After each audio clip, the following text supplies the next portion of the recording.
జైనేద మండలం లక్ష్మీపూర్ గ్రామంలో సీజీఎఫ్ నిధులు 20 లక్షల రూపాయలతో చేపట్టే శ్రీరామాలయం పునఃనిర్మాణ పనులకు DCCB chairman Addi Bhojareddy, Jainath ZPTC Tummala Arundhati వెంకటరెడ్డిలు కలిసి శంకుస్థాపన చేశారు.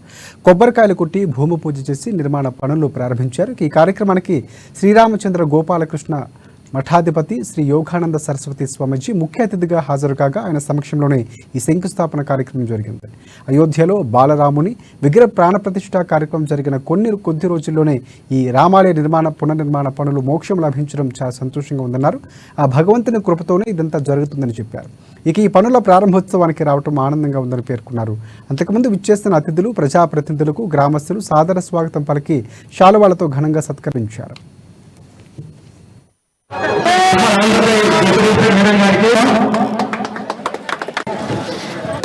ఇప్పుడు రైనవారి గంగారెడ్డి గారికి మన చివరి